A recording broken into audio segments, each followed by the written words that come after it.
It was Thursday afternoon, August 28th, 2003, Erie, Pennsylvania, just over the Canadian border.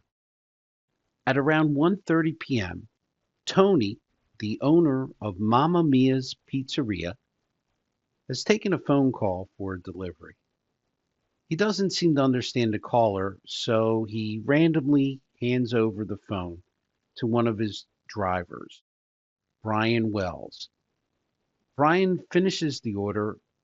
It's for two pizzas, and delivery address is 8631 Peach Street at the tower owned by WSEE TV.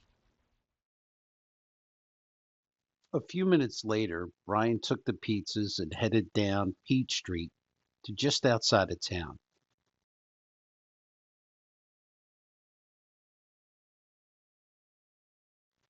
8631 Peach Street had a very long dirt road up an incline to the top where the tower and satellite dishes were located.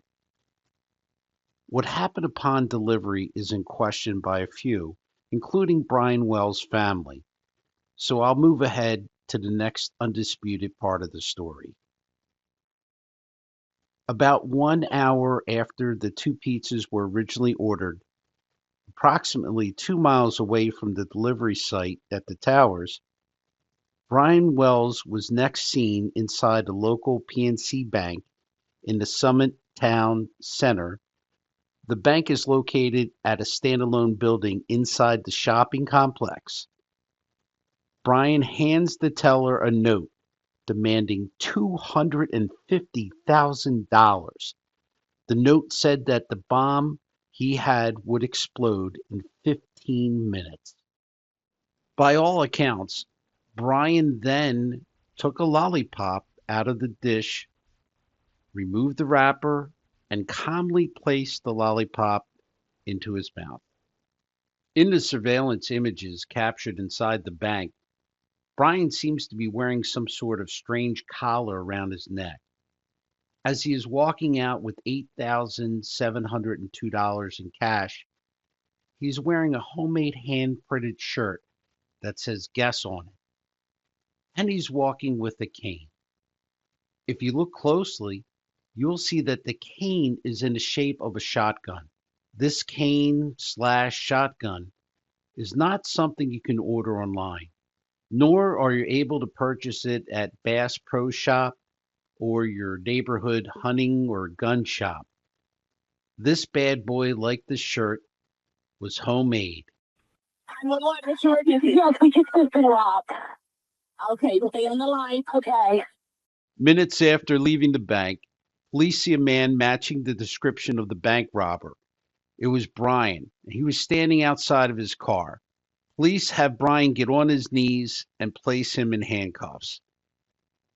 Brian told them that three black men jumped him when he was delivering the two pizzas to the towers, and that they placed a bomb around his neck. Brian asked the police to call his boss at Mamma Mia's, seemingly to confirm the story. Police did call the bomb squad to come to the scene. Sadly, they arrived too late for Brian. After the scene was checked for other explosives, the investigation started. Inside Brian's car, law enforcement found the homemade gun cane. They also found a 9-page note or letter that was written by hand and addressed to bomb hostage. It was extremely detailed oriented and included bank robbery instructions and multiple locations to stop at after the robbery. It also had different clues of where to go next. The goal was to end up delivering the money and get the bomb removed from his neck. It was like a sick scavenger hunt. Law enforcement would find 18 individual fingerprints on the letters or notes, all matching Brian's fingerprints. There were no other prints or DNA found on the letters. Police went to the tower at 8631 Peach Street to gather evidence.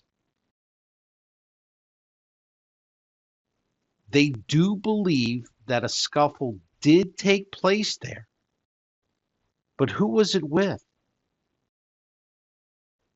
The case seemed to have gone cold for 23 days after that.